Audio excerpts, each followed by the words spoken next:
안녕하세요. 저는 인생 후반기를 열심히 살아가고 있는 60대 후반 사연 채널 애청자입니다. 내년이면 70이 되는 나이이고 다행히 아직은 건강 유지하면서 살고 있습니다.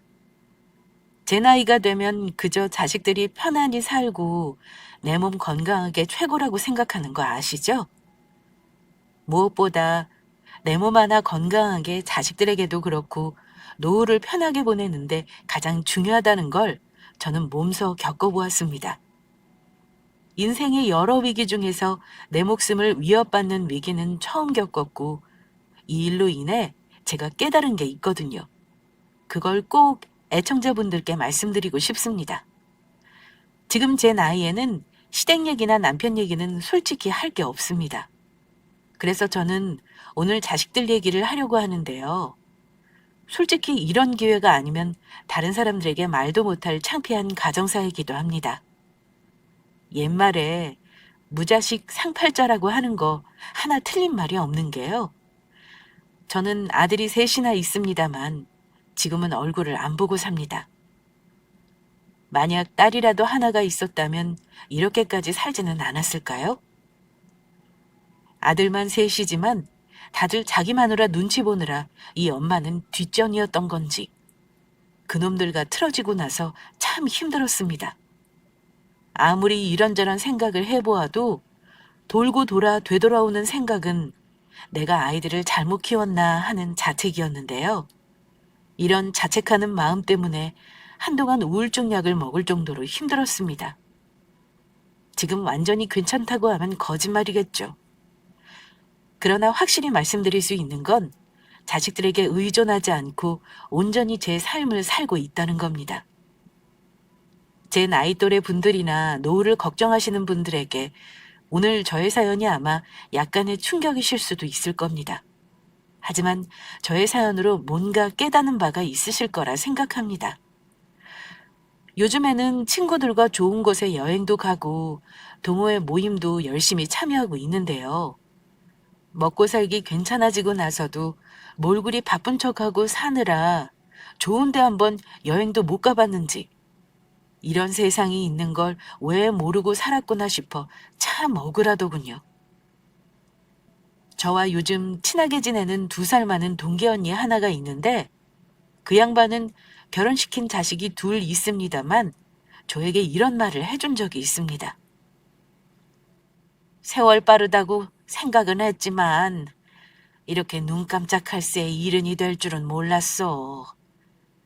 그래도 아직까지 크게 아픈 데 없고 자식들 별탈 없이 사니까 그것만으로도 인생 성공이다 생각이 드네. 형님은 정말 성공한 거죠. 나는 하나도 없는 딸이 둘이나 있고 다들 가까운 데 모여 사니 얼마나 좋아요?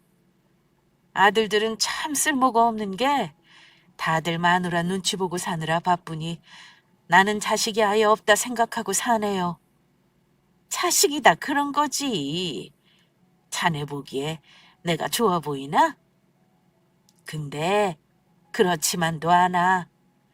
자식은 나이를 먹어도 자식이야. 늘 부모한테 끝없이 바라기만 하거든. 어찌 보면 무자식이 상팔자라는 말이 딱 맞아. 원래 남의 사는 모습이 더 좋아 보이기 마련이라 가끔 쓸쓸할 때도 있겠지만 내 보기에는 자네가 제일 속 편하게 산다 싶어. 그러니까 자식들 때문에 속 끓이지 말고 이제부터는 내 인생 내 건강 챙기면서 재미나게 살아. 한 번 죽을 뻔했으니 인생 짧다는 거 확실히 알았잖아. 그래요. 형님 말이 맞네요. 저도 이제는 속 안 끓이고 내 생각만 하면서 내 돈 다 쓰고 가렵니다. 그래. 죽을 때 싸들고 갈 것도 아니고 자식들 안 줄 거면 다 쓰고 가야 안 억울하지. 농담 반 진담 반으로 하는 소리라는 거 알면서도 참 위안이 되더군요. 먹고 살만해진 지금이지만 저는 꽤나 인생이 가여웠습니다. 흔히 말하는 청산과부 알죠? 제가 딱 그거였습니다. 게다가 어린 자식들이 주렁주렁 달려있어서 제가는 아예 생각도 하지 않고 살았죠. 제가 남편을 암으로 먼저 보낸 게 벌써 20년이 넘었네요. 40대 초반 나이에 남편 먼저 하늘로 보냈고 그 당시에 우리 큰아이가 중학교 2학년이었습니다. 밑으로 2살, 3살 터울의 아이들이 둘이나 있었고요. 한창 아빠가 필요할 나이에 혼자 된 거라 아들 셋과 매일 전쟁 같은 시간을 보내고 살았던 게 기억납니다. 남편이랑 둘이서 장사하던 식당은 온전히 저의 몫이 되었고 치열하게 살아왔습니다. 아이들이 순서대로 사춘기 치를 때는 정말 몸에서 사리가 나오는 기분을 매일 느끼면서 살았죠. 하지만 세월은 흐르고 아이들도 자기 살 길 찾아 제 몫을 해나가더라고요. 큰아이는 공부를 곧잘 해서 좋은 대학 나와 지금은 대기업에 있고요. 둘째 아들은 저처럼 요식업을 합니다. 막내 역시 탄탄한 회사 다니고요. 셋 다 일찍 자리 잡게 하려고 장가도 30 넘기 전에 순서대로 다 보내서 자기 가정 이루는 것까지 보고 나니까 제 할 일은 다 한 듯 싶었습니다. 아들이 셋이나 되니 결코 바람잘 날 없이 산 건 맞습니다. 그래도 다들 사람 구실하고 사는 거 보는 것만으로도 저는 기뻤네요. 아들들에게 효도는 바라지도 않습니다. 지들끼리 지지고 볶고 살아도 저한테 아쉬운 소리 안 하고 가정에 풍파 없으면 그걸로 좋겠어요. 다들 멀리 사니까 명절이랑 1년에 몇 번 얼굴 보고 살면 좋겠다고 생각했죠. 그런데 이놈들이 결혼하고 나니까 결혼 전과는 완전히 다른 사람이 되더라고요. 이놈들은 명절에 왔다가도 경쟁하듯이 먼저 자기 처가에 가기 바빴습니다. 우리 집은 제사도 없어요. 명절에 가족들 모여서 밥 한 끼 먹는 게 다이고 남편 기재사는 절에 맡깁니다. 그러니 며느리는 편할 거라고 생각했는데 이것 또한 시어머니 입장이었나 봅니다.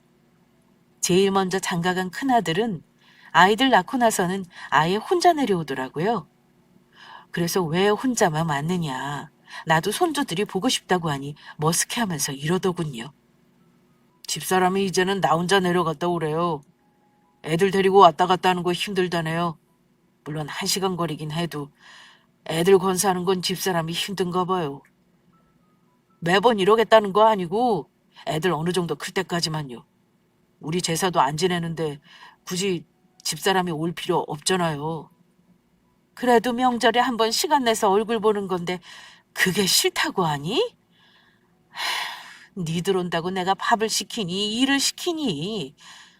암튼 본인이 힘들다는데 내가 뭘 어쩌겠어요. 엄마가 좀 이해해줘요. 그래 네가 이래버리면 밑에 동생들은 어쩌겠니? 똑같이 안 온다고 할 거 아니야.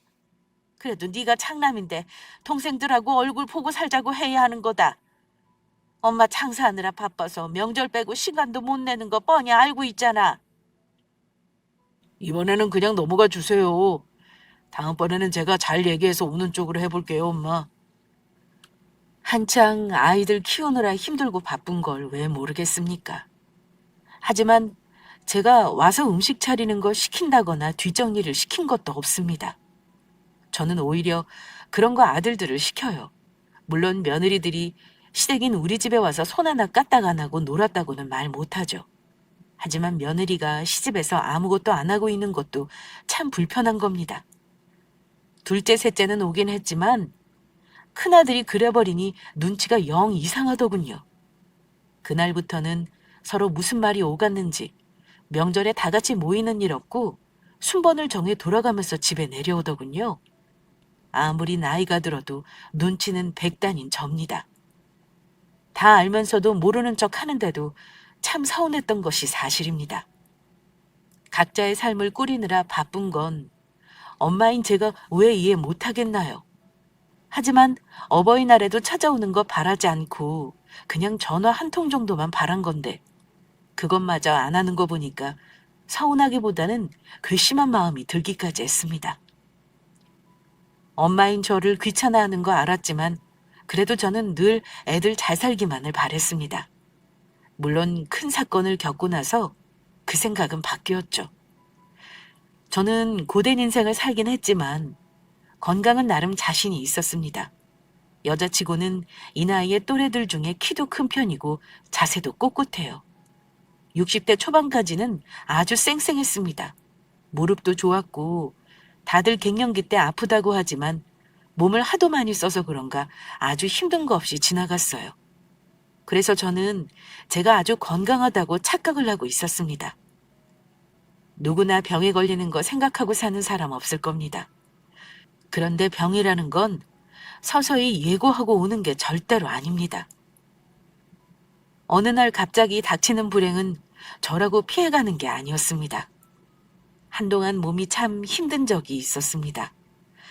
저는 나이 들어서 피곤한 줄로 착각하고 시간을 흘려보냈었네요. 피곤함이 지속되는 것도 문제였지만 가게 일을 쉴 수가 없으니 병원 갈 시간 내는 것도 힘들다는 게 문제였습니다. 계속 미루다가 이거 큰일이구나 싶었던 것은 갑자기 목에 있는 임파선이 크게 부어오른 걸 발견하고 나서였습니다. 동시에 열도 나고 구토 증상도 있었는데 이러다 큰일 나겠다 싶어 제가 직접 119 불러 응급실에 간 게 병을 발견한 계기였습니다.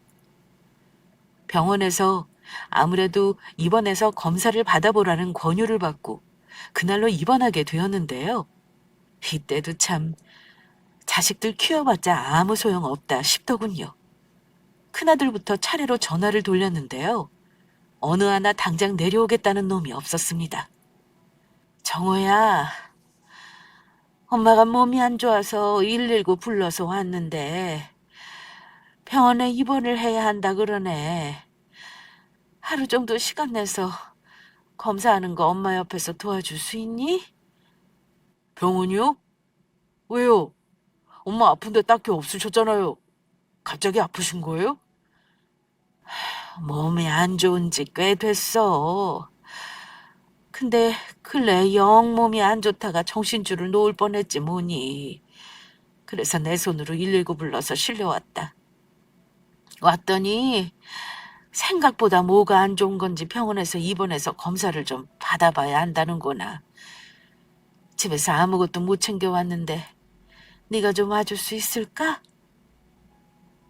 하지만 아들은 난감한 듯 대답했습니다. 엄마, 어쩌죠? 내가 지금 일을 빼는 게 너무 어려워요. 나 말고 정민이 한번 물어봐요. 그놈은 사업하니까 나보다는 시간이 많겠지. 엄마, 내가 좀 전화를 좀 끊어야 할 것 같은데. 다들 시간 안 된다고 하면 전화하세요. 내가 차라리 간병인 붙여줄게요. 간병인은 무슨 하루에 돈이 얼만데. 엄마가 지금 많이 아픈 것도 아니잖아. 암튼 알았어. 너는 못 온다는 거지? 저는 큰아들과 전화를 끊고 둘째, 셋째에게 똑같이 사정을 했지만 그놈들 중에 어느 한 놈도 와주겠다는 놈이 없더군요. 심지어 제가 어디가 아픈지는 묻지도 않았습니다. 그렇다고 며느리에게 말할 수도 없는 노릇이었죠. 괜히 이런 일로 며느리 부려먹고 시어머니 노릇했다는 말 듣기 싫었습니다. 어쩔 수 없이 입원해 있는 동안 가게 근처 장사하는 지인에게 부탁해 짐가방을 꾸려달라고 할 수밖에 없었죠. 입원한 김에 건강검진이나 제대로 하자 싶어 가볍게 생각했습니다. 그런데 이런저런 검사를 하면서 뭔가 상황이 심상치 않게 돌아간다는 걸 알았습니다. 의사는 보호자와 얘기를 해야 한다며 자식들이 와야겠다고 심각하게 말을 하더군요. 그때 직감했습니다. 아, 내가 어딘가 탈이 나도 단단히 났구나 하고 말입니다. 하지만 굳이 바쁘다는 자식들에게 전화를 또 돌리는 게 싫었고 부득불 저 혼자 모든 걸 감당하기로 마음먹었습니다. 자식들에겐 나중에 알려도 달라질 건 없으니까요. 그렇게 입원해서 여러 검사를 받은 후 저에게 떨어진 병명은 뜻밖에도 악성 림프종 암이었습니다. 기수로 치면 4기라고 하더군요. 그동안 증상이 있었을 텐데 전혀 몰랐냐는 말과 함께 말입니다. 저는 병에 대한 상식이 많이 없는 사람이라 그게 얼마나 심각한 병인지 몰랐습니다. 죽을 수도 있다는 병이라는데 처음에는 와닿지가 않더군요.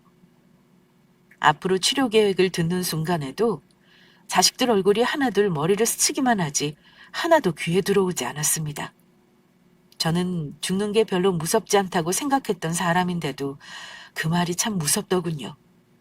한편으로는 지나온 세월이 너무 억울하다 싶었습니다. 젊은 나이에 남편 없이 생고생해가며 가게 기우고 겨우 살만해졌더니 병을 얻어 죽을 수도 있다는 게 너무 허망해서요. 얼빠진 채 며칠을 보내다가 이래서는 안 되겠다 싶었습니다. 일단 내가 살아야 자식들도 있고 앞날을 생각할 수 있는 거니 해보는 데까지는 해봐야겠다 싶었습니다. 의사는 림프종 같은 혈액암은 말기라 해도 요즘 약이 좋아 적극적으로 치료해 볼 만하다길래 그 말을 믿어보기로 했습니다. 진단을 받고 항암 계획을 세운 후 일단 퇴원을 하기로 했는데 일단 자식들에게는 알려야겠다 싶었습니다. 그래서 지난번과 마찬가지로 자식들에게 전화를 돌렸어요. 전화로 할 얘기는 아니니까 묻지 말고 이번 주말에는 모두 엄마 집으로 모여라. 왜 엄마? 급한 일 아니면 그냥 지금 하지. 야 이놈아, 엄마가 그럴 일이면 내려오라고 하겠니? 어쩜 한 번을 엄마 말대로 하는 적이 없어? 아유, 알았어요, 알았어. 엄마, 근데 어디가 많이 안 좋은 거예요? 생전 그런 적 없더니만 오늘따라 왜 이리 날카로워요? 일단 알겠어요. 제가 애들 연락해서 무조건 모이라고 할게요. 한번 모이라는 게 이렇게나 어려운 일이었습니다. 어쨌든 아들들이 어렵게 모인 만큼 저는 담담하게 병에 대해 털어놓았습니다. 너희들 잘 들어. 오늘 모이라고 한 거 짐작하겠지만 좋은 일은 아니다. 엄마가 암이라는구나. 악성 림프종이란다. 그것도 사기고 지금 당장 치료 안 하면 많이 안 좋대. 너희들 도움이 필요한 일이 생길 것 같아서 보자고 한 거야. 저는 호들갑스럽게 제 병을 알리고 싶지 않았고 담담하게 아이들과 앞으로의 치료 계획이나 일정을 공유할 생각이었습니다만 아들들은 제가 암이라는 말을 듣자마자 흥분 상태로 돌변했습니다. 아마 엄마가 큰 병에 걸릴 수도 있다는 건 생각도 않고 살았을 테니 오만 가지 생각이 들었을 겁니다. 그럼 치료는 언제부터 하는 거예요? 엄마, 보험 든든히 들어놨죠? 암 걸리면 집안 하나 거덜내는 거 시간 문제라는데 진짜 걱정이다. 엄마, 암보험 말고 실비는 들어놓은 거 있어요? 이럴 줄 알았으면 암보험 좀 든든하게 들어놓으시지. 일단 보장되는 거 진단비 어찌 나오는지 알아봐야겠네. 당장 치료는 언제부터 하는 거예요? 빨리 시작해야 한다더라. 너희는 엄마 걱정은 안 되고 보험 들었는지가 궁금한 거냐? 아이 엄마, 당연히 엄마 걱정되니까 하는 소리죠. 병원은 언제 가요? 일단 형들은 바쁘니까 내가 엄마랑 같이 갈게요. 의사 만나서 엄마 상태 어떤지 정확한 게 설명은 들어야죠. 엄마, 너무 걱정 마요. 요즘 암이 뭐 죽을 병도 아니잖아요. 내 주변에도 죽는다 하면서 10년 넘게 사는 분도 있어요. 치료할 수 있으니까 염려 말아요. 그나마 막내 아들 하나만 저 걱정하는 말을 해주더군요. 하지만 이내 아들 셋은 제 보험 증서를 가져오라고 하더니 진단비며 치료비며 얼마를 받을 수 있는지 따져보기 시작했습니다. 엄마 지금 가용자금이 얼마나 돼요? 일단 치료가 한두 푼 드는 거 아니니까 잔고 좀 넉넉하게 해놓으려면 처분할 수 있는 재산은 미리 처분해 놓는 게 나을 것 같은데. 일단 엄마 집은 놔둬야 할 테고 가게랑 보험부터 다 정리하는 게 어때요? 엄마 재산을 정확히 말해주면 내가 알아서 정리해 볼게요. 글쎄다. 아직 본격적으로 치료한 것도 아니고 벌써부터 내 재산을 처분해야 하는 건 이르지 싶은데? 엄마, 엄마 노후자금 이집하고 가게 하나밖에 더 있어요? 그나마 보험을 들어놨으니 다행이긴 한데 어쨌든 암치료가 생각보다 돈이 많이 든대요. 우리가 돈이 많으면야 걱정 없겠지만 다들 살기 바쁜 거 아시잖아요. 엄마, 서운하다 생각하지 말고 일단 우리한테 전부 얘기해 주세요. 그래야 우리도 대책 세우죠. 형, 일단 내가 의사 만나서 항암하는 거랑 치료비 어느 정도 드는지 대강 알아볼게. 엄마 현금 모아놓은 거 그래도 있으시죠? 그리고 식당은 당분간 접어야겠네요. 돈도 돈이지만 엄마 치료하려면 장사하는 거 쉽지 않을걸요? 근데 당장 월 수입이 확 줄어서 그게 걱정이네. 우리도 다들 먹고 살기 바빠서 엄마 보태주는 게 쉬운 일은 아니거든요. 엄마, 차라리 엄마 통장이랑 재산 처분하는 거 나한테 일임하는 게 어때요? 어차피 언젠가 엄마 죽으면 다 우리 줄 거였으니까 미리 대비해서 내가 알고 있는 것도 괜찮을 것 같은데요. 저는 아들들이 나누는 대화를 들으며 줄곧 마음속에서 뭔가 끓어오르는 화를 참고 있었는데 큰아들 놈이 자기에게 통장을 맡기라는 말을 듣고 울컥하고 말았습니다. 뭐야? 야, 이놈아! 너는 엄마가 당장 죽을지도 모른다는데 엄마 통장을 탈라는 말이 먼저 나오니? 됐다. 난 니들한테 치료비 한 푼도 도움받을 생각 없고 내일 당장 죽어도 같이 병원에 있어달라는 말 안 할 테니까 걱정 말어. 내가 너희 이러려고 오늘 부른 줄 알아? 물론 현실적인 걱정이 먼저라는 거 저도 압니다. 하지만 제가 서운한 건 아들들이 저보다는 병 치료하는 데 덜 돈 걱정에 제 재산이 얼마 있는지부터 파악해 자기들이 부담을 지지 않으려 하는 모습에 서운했던 겁니다. 엄마, 서운할 게 아니라니까요. 자식들 입장에서는 당연히 걱정할 수 있는 거죠. 형 말이 맞아요. 저 요즘 장사도 잘 안 돼서 어려운 거 아시잖아요. 근데 엄마 치료비까지 부담하라 그러면 진짜 우리 집사람한테 할 말이 없다니까요. 일단 엄마 치료비 걱정되는 건 사실이에요. 엄마가 장사해서 벌어봤자 큰 돈 아닌 거 뻔하잖아요. 아들들은 원래 현실적이라는 거 키우면서 알고는 있었습니다. 하지만 내가 뼈를 갈아 넣어가며 키워놓은 자식들이 막상 엄마가 병에 걸리니 돈부터 걱정하는 거 보고 참 내가 자식들을 잘못 키웠구나 하는 생각까지 들었습니다. 애들 보내놓고 나서 그날 잠 못 이루며 생각했던 건 무조건 내가 암을 이겨야겠다는 거였습니다. 아들들 말도 아주 틀린 건 아니긴 합니다. 하지만 적어도 자식들에게 짐짝 취급은 받지 말아야겠다 싶더군요. 조금이라도 컨디션이 따라줄 때 재산이든 뭐든 정리해 놓아야겠다고 결심한 저는 치료를 받는 도중에 주변 정리를 시작했습니다. 아들들은 막상 제가 치료를 시작하니 호들갑스럽던 처음과는 전혀 다르게 조금씩 별거 아니라는 듯 생각하더군요. 다행히 제 병이 공격형은 아니라 진행이 빠르지 않았던 게 다행이라면 다행이었습니다. 하지만 수술하고 나서 항암까지 하는 동안 저 혼자 버티기에는 힘든 시간이 많았습니다. 수술하고 나서 아들이 오긴 했는데 다들 생업이 있으니 간병인을 붙여주더라고요. 며느리들이요? 저 치료하는 동안 각자 2번 정도 와서 들여다보고 간 게 전부입니다. 한 번은 제가 너무 몸이 안 좋아서 구급차에 실려간 적이 있었습니다.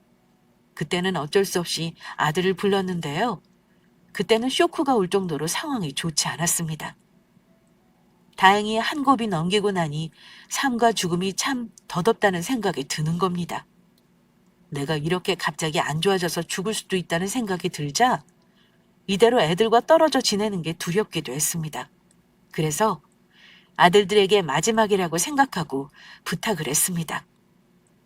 엄마가 이러다가 어느 날 갑자기 죽을 수도 있겠구나 싶어. 나는 제일 무서운 게 혼자 있을 때 죽는 거다. 아마 내가 얼마 못 살지 싶다. 나는 다른 건 아쉽지 않다만 너희들 얼굴도 못 보고 죽을까 봐 걱정이야. 너희도 바쁘겠지만 여건 되면 힘들어도 번갈아 내려와서 엄마 좀 들여다봐 줄 수 없겠니? 엄마 마지막일 수도 있는 시간은 가족들이랑 같이 보내고 싶어서 그런다. 들어줄 수 있지? 하지만 아들들은 엄마가 죽을지도 모른다는 거에 관심이 없어 보였습니다. 적어도 제 느낌에는요. 엄마, 우리도 생업이 있는데 일주일에 한 번씩 내려오는 건 힘들죠. 게다가 애들이 어려서 쉬는 날에는 애들하고 시간도 보내줘야 하고요. 엄마가 매주 내려오라는 거 아니잖아. 아니면 엄마가 병원 갈 때 니들 집에 하루씩 머무는 것도 어렵겠니? 엄마도 참, 그건 집사람한테도 허락을 받아야 하는데요. 엄마, 어차피 가망 없는 거면 굳이 그럴 필요 있어요? 집에서 차라리 편히 쉬면서 통증 조절만 하신 게 어때요? 니들은 엄마가 죽을지도 모른다는데 마누라 눈치나 보고 바쁘다는 핑계만 대는구나. 엄마 보험금이랑 재산에는 관심 많으면서 죽을지도 모른다는데 고작 이렇게밖에 못해? 엄마 정말 서운하다. 그럼 그냥 형이 형수랑 상의해서 엄마랑 당분간 지내는 게 어때? 뭐? 우리 집사람이 그거 허락할 것 같냐? 절대 안 돼. 엄마, 설마 아들들 집에서 같이 지내고 싶으신 건 아니죠? 저는 기가 차서 할 말을 잃었습니다. 그래. 내가 설마니 니들 집에 살겠다고 하겠니? 됐다. 못 들은 걸로 하고 다들 돌아가. 내가 수술하고 항암하면서 기댄 적 있었어? 니들 보면 꼭 엄마가 죽기를 바라는 것 같다. 엄마, 이렇게 감정적으로 나올 문제가 아니죠. 솔직히 엄마 아픈 건 엄마 문제지. 엄마 때문에 우리가 일상생활을 안 할 수는 없잖아요. 번갈아 가면서 한 달에 한 번 내려오는 게 일상생활을 못하는 거야? 엄마는 정말 서운하구나. 엄마는 우리 얼굴 보자고 이러시는 거지만 우리는 직장 다니는 것도 힘들고 마누라 눈치에 육아에 진짜 힘들다고요. 엄마는 왜 엄마 생각만 해요? 아무튼 우리도 시간 내서 상의해 볼 테니까 당장 죽는 것도 아니면서 엄살 그만 부리세요. 엄살? 너 지금 엄마한테 엄살이라고 했어? 아픈 엄마한테 그러는 거 아니다. 이럴 거면 아예 오지 마. 너희들 다 올 거 없으니까 가라. 나는 다 포기할 테니까 그런 줄 알아. 저는 큰아들 말에 너무 서운한 나머지 아예 오지 말라고 하고 나가라 했습니다. 성질 욱하는 면이 있는 큰아들은 아픈 저에게 좋아요. 엄마가 오지 말랬으니까 우리 진짜 안 와요. 우리도 엄마 때문에 간병인이니 뭐니 애쓰는 거 안 보이냐고요. 엄마가 포기한다니까 어쩔 수 없죠. 나중에 다 죽을 때 되면 연락하세요. 임종 때나 얼굴 보자고요. 엄마더러 죽으라고 아예 기도를 하지 그러니? 큰아들이 급발진하면서 화를 내자 두 아들은 말리는 듯 했지만 이내 자기 형 눈치 보더니만 다 같이 우르르 나가버리더군요.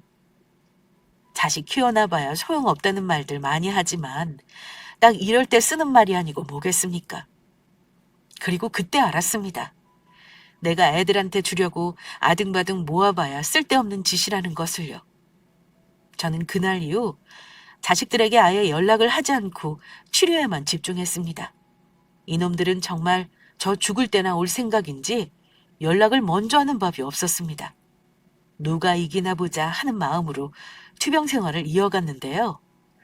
다행히 주변에 30년 넘게 알고 지내는 친구들과 지인들이 저를 많이 챙겨주고 도와줬습니다. 그리고 정말 기적적인 일이 일어났습니다.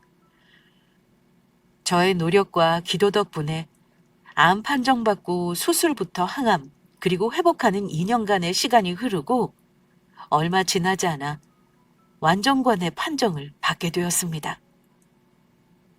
암은 완치라는 말이 없는 거 아시죠? 한번 암에 걸렸으니 남은 여생은 계속 암과 싸우며 살아야 하는 겁니다. 하지만 당장은 몸에 암세포가 사라졌다고 하니 저에게는 완치나 다름없는 말로 느껴졌습니다. 동네 친구들이며 제 가게 주변 상가 지인들이 얼마나 자기 일처럼 기뻐해줬는지 모릅니다. 그 시간 동안 내 자식들은 어찌했는지 궁금하신가요? 제가 아픈 와중에 둘째 아들 내외는 제주도 한 달 살이도 하고 해외여행도 가고 잘들 살았더군요. 그래도 둘째, 셋째는 제가 살았는지 죽었는지 가끔 문자나 전화는 했습니다만 그중에서 성질 제일 우악스러운 큰 놈은 생전 한 번 연락도 없었습니다. 막상 죽을 곱이 넘겨가며 명줄을 늘리고 보니까요. 자식들에 대한 분노가 커져가기 시작했습니다.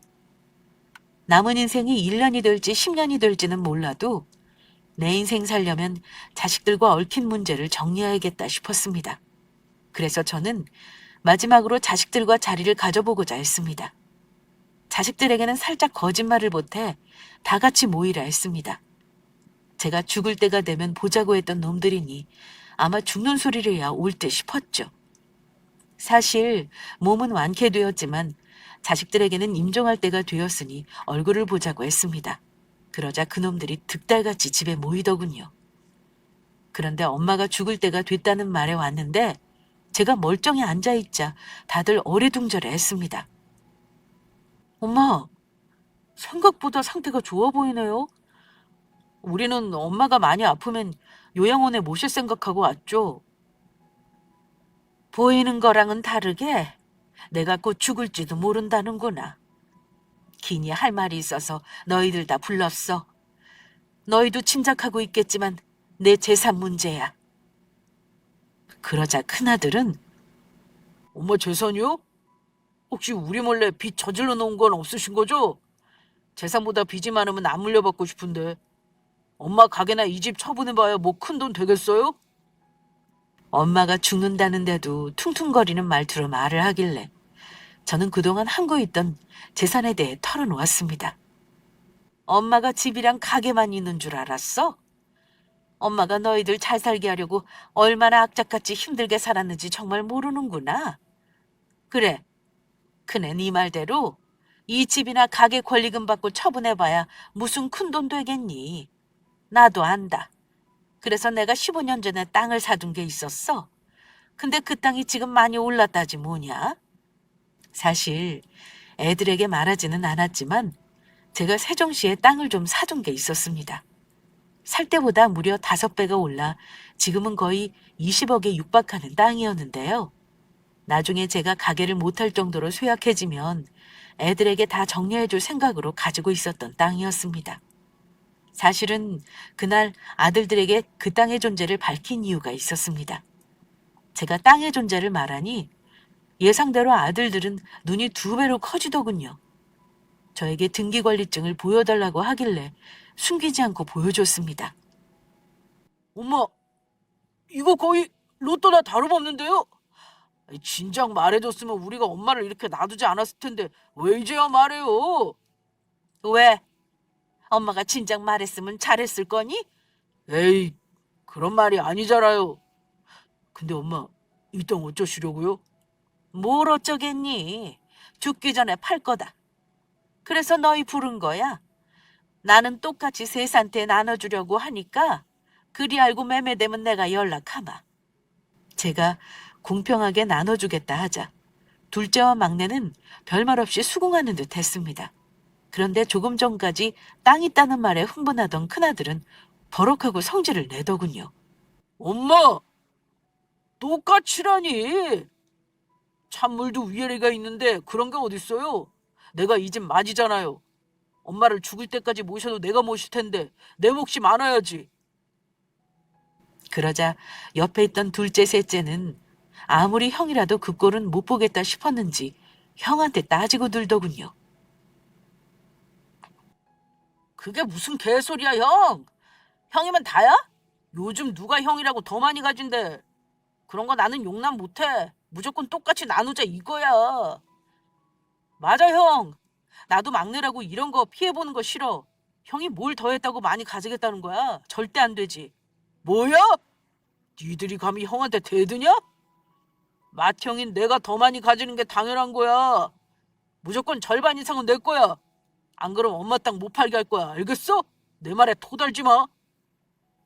형이 그렇다면 나도 가만 안 있어. 소송에서 판결받아 나누자 그럼. 그놈들은 땅 주인인 나를 빼고 벌써 자기 것들이라도 된 것처럼 피 터지게 말싸움을 하더군요. 저한테만 불효자식인 줄 알았는데 돈 앞에서는 형제가 노예도 없는 놈들이라는 걸 제 눈으로 똑똑히 봤습니다. 지금 아픈 엄마 앞에서 무슨 짓이야? 형제들끼리 엄마 재산 때문에 싸우는 이런 꼴 보자고 부른 거 아니다. 당장 돌아가. 나중에 연락할 때까지 찾아오지도 말어라. 이럴 거 뻔히 알면서 너희를 부른 이 엄마가 바보였구나. 엄마, 어쨌든 형한테 절반 이상 주는 거 우린 결사반대요. 나중에 땅 팔면 꼭 연락하세요. 아시겠죠? 저는 애들을 그 자리에서 쫓아내버렸습니다. 생각지도 못한 재산을 받을 생각에 그놈들은 죽는다는 엄마를 잊은 듯 아주 발랄하게 돌아가더군요. 그리고 저는 고민 끝에 그 땅을 처분하기로 결심했습니다. 아들들은 제가 땅을 팔기로 했다는 말을 한 이후로 주말이 멀다 하고 번갈아 찾아와 제 동태를 살피더군요. 아마 빨리 죽기를 바랬을 수도 있습니다. 물론 정말 그랬다고는 생각하고 싶지 않지만요. 저는 몇 달 후 어렵게 땅을 팔았습니다. 그런데 애들은 제가 죽지 않고 혈색이 좋아지기만 하는 게 이상했나 봅니다. 저는 아들들에게 땅을 매매했다고 알렸는데 셋 다 아주 기쁨을 숨기지 못하더군요. 그런데 매주 따로 찾아오던 놈들이 어느 날 저에게 재산 문제를 상의해야겠다며 모이자고 하더군요. 땅은 팔았는데 엄마가 몇 달 동안 가타부타 말이 없으니 지들이 몸이 다른 거죠. 아들들이 이번에는 며느리까지 대동하고 나타나더군요. 며느리들도 생각보다 멀쩡해 보이는 저를 보고 내심 놀라는 듯 보였습니다. 그놈들 속내가 뻔히 보였지만 한 번은 겪고 넘어가야 할 일이긴 했습니다. 큰아들은 대뜸 이러더군요. 엄마, 얼굴 좋아 보이네요. 오늘 엄마 유언장 쓰는 문제 논의하려고요. 엄마 돌아가시고 나서 우리끼리 싸우는 걸 보고 싶으신 거 아니죠? 그럼 오늘 엄마 유언장 작성하고 공증까지 해놓자고요. 제가 절반 가져가는 건 100번 양보해서 3분의 1보다 조금 더 가져가는 걸로 하고요. 그런데 큰아들이 유언장 얘기를 하자 둘째와 막내가 아주 어이없는 소리를 하더군요. 땅 판 돈은 잘 가지고 계시죠? 그 돈 그렇게 묵혀봤자 뭐 하겠어요? 형은 유언장 쓰자고 하지만 솔직히 저는 반대예요. 엄마 살아있을 때 중요받고 싶어요. 저 이번에 가게 늘리는 거 아시죠? 사실 엄마한테 받을 땅값 생각해서 대출 풀로 당겨서 썼거든요. 그래서 좀 사정이 급해요, 엄마. 내 사정 봐서 조금 일찍 매매한 돈 증여해 주시면 안 돼요? 엄마, 저도 우리 집사람 커피숍 차려주려고 상가 월세 계약했어요. 인테리어도 대출받아서 했고 당장 다음 달부터 월세며 돈 나갈 거 많은데 우리 그냥 그 돈 빨리 나눠주세요. 땅 판 돈이 당연히 자기들에게 돌아갈 거라고 착각을 단단히 하고 있더군요. 이미 큰 돈까지 쓰고 일을 저질러 버렸다는 말을 듣자 아무리 자식이라지만 참 너무한다 생각이 들었습니다. 큰아들 입에서 나온 유언장이라는 단어를 듣고 충격받은 건 말할 것도 없네요. 내가 땅 팔아서 너희 준다고 했니? 왜 엄마한테 물어보지도 않고 니들 맘대로 이러는 거니? 땅 팔았다고 말한 걸 니들 주겠다는 걸로 잘못 알아들었구나. 나는 내 땅 판 돈 아들들한테 줄 생각 없어. 그리고 이것도 말해야겠구나.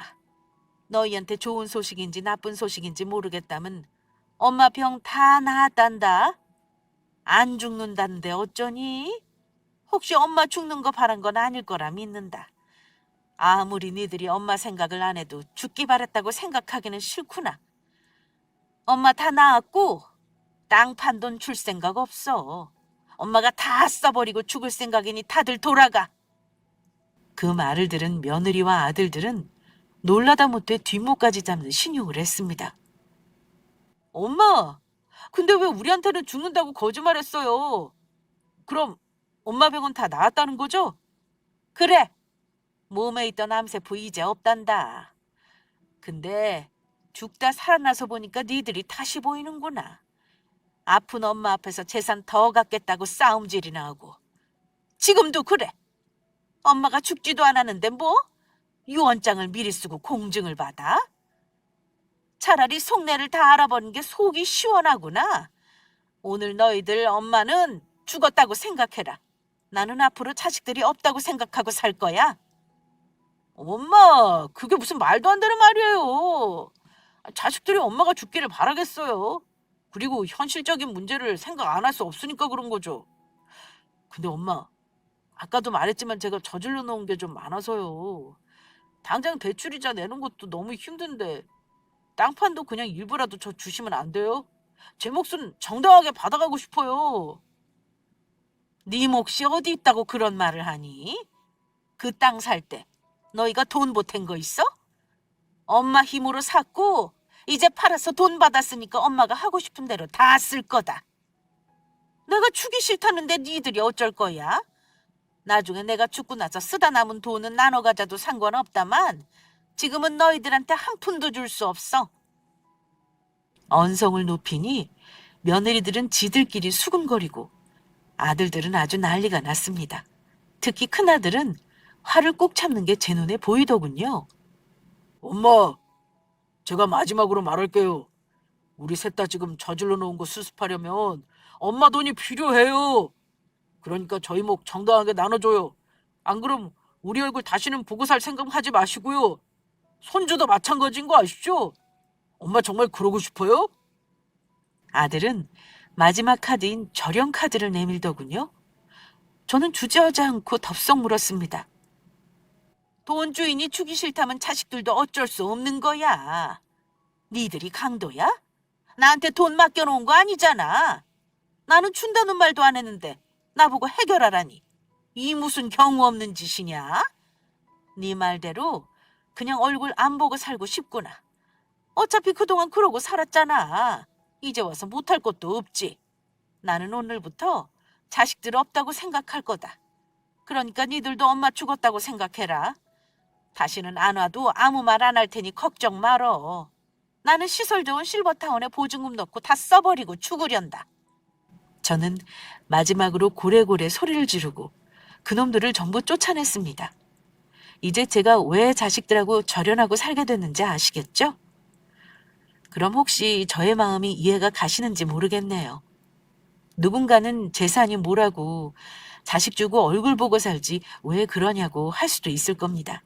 하지만 죽을 고비 넘겨가며 힘든 일 겪을 때 자식들이 등 돌리던 거 생각하니 용서가 쉽사리 되지 않습니다. 그 뒤 아들들과 완전히 연락을 끊어버린 저는 식당도 정리하고 지금은 매달 나오는 연금과 이자 소득 그리고 가게 월세로 제법 풍족한 삶을 누리며 삽니다. 나중에 정 외로우면 실버타운에 들어가는 방법도 고민하고 있습니다만 아직은 살던 동네에서 지내는 게 좋습니다. 저는 지금 삶이 덤이라고 생각합니다. 죽을 뻔했다가 살았으니 덤이죠. 그래서 남은 여생은 굳이 자식들에게 목매지 않고 저만 생각하면 살까 합니다. 물론 혹시 모를 사태에 대비해 유언장도 잘 써두었습니다. 죽을 때 남기는 재산이 있다면 사회에 환원하면 했지 아들들에게는 줄 생각이 없네요. 이런 얘기 해봤자 내 자식 잘못 키운 거 알리는 꼴 되는 것 같아 많이 망설였습니다. 하지만 더 나이가 들면 떠올리기도 어려울 것 같고 저 같은 갈등을 겪는 사람도 있다는 걸 알려드리고 싶은 마음에 용기를 내보았는데 제 사연 어떠셨을까요? 저에게 자식을 왜 그렇게 키웠냐? 혹시 저도 문제 있는 사람이 아니냐는 말은 함부로 하지 말아주세요. 대신 관심 있게 들어주신 분이 단 몇 분이라도 계신다면 저는 그걸로 만족할 것 같습니다. 내 나이 또래 구독자분들께 꼭 하고 싶은 말이 있다면 너무 자식을 전부라 생각하지 말고 살라는 겁니다. 그래야 자식들도 부모를 우습게 안 본다는 걸 저는 이 난리를 겪고서야 알았네요. 모쪼록 다른 분들 가정에 늘 사랑이 가득하시길 바랍니다. 구독자분들 늘 건강하시길 기원하며 사연은 여기서 마칠까 합니다. 감사합니다.